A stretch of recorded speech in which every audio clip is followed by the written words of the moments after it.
Reaction from Yogi Adityanath, UP Chief Minister. He's put out a tweet and I quote, he says, Palghar Maharashtra में हुई जूना अखाड़ा के संतो स्वामी जो उन पर अटैक हुआ था उनकी बात की है योगी आदित्यनाथ ने. The chief minister of Uttar Pradesh in fact has reacted on what happened in Maharashtra in Palghar, the lynching incident that took place today.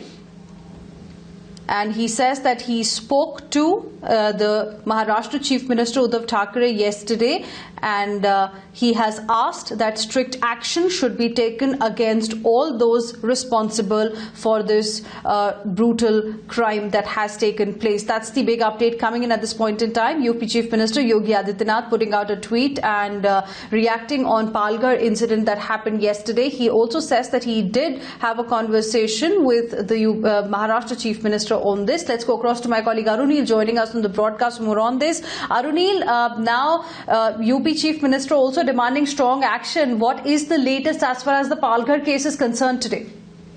Well, as far as the latest inputs are concerned, we get to know that the police is doing their search operation in the local jungles to find out the other accused. And the Home Minister of Maharashtra has also said that a special inquiry commission will be set up. The UP Chief Minister Yogi Adityanath tweeting about it, saying that he had a word with the Maharashtra CM, speaks volume of the gruesome incident that happened in Palghar and why it was not highlighted by the Maharashtra government for 2 days. Only after the media reported about it, there were tweets and reactions from the government side. So was it also a cover-up from the government side? That is the big question that the opposition is mainly asking in the state of Maharashtra. With respect to the investigation is concerned, the cops are doing a search and combing operation in the local jungle, whereas the administration and the government especially are in immense pressure after what happened in Bandra around 4-5 days back. This another gruesome mob lynching incident puts more pressure on the Uddhav Thackeray government. Back here. All right, Arunil, thank you very much for the moment for joining us with all of those details. And the state of Maharashtra, and there is a tweet from Milind Deora there. He in fact has tweeted and has advised, right at the top, viewer discretion advised, policemen who were present at the scene of Palghar lynching and turned a blind eye should be tried for abetment to murder.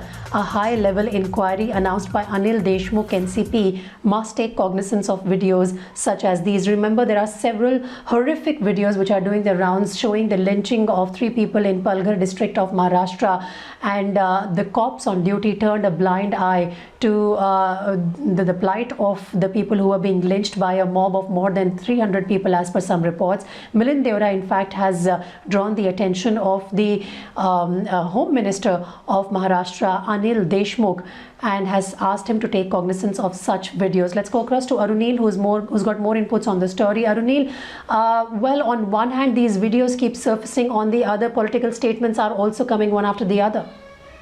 Well, that is right. In fact, mainly political statements are coming from the BJP side. They are questioning the law and order situation in the city of Mumbai and especially across Maharashtra, because only a few days ago we saw what happened in Bandra also. And with respect to this incident as well, the BJP is alleging that the CM of Maharashtra and the Home Minister are speaking about it, are tweeting about it only after the media highlighted this entire incident. Why was there a cover-up being done by the Maharashtra government with respect to this entire incident? That is the main question that the opposition is asking. With respect to the government is concerned, they are saying that most of these accused have been arrested and an inquiry will be conducted. Back to you. Right. Thanks very much, Arunil, for tracking all those inputs for us. We'll come back to you later as well. But that's all we can pack for you in this bulletin. Stay with us for our headlines and top stories, which are coming up on the other side of a short break.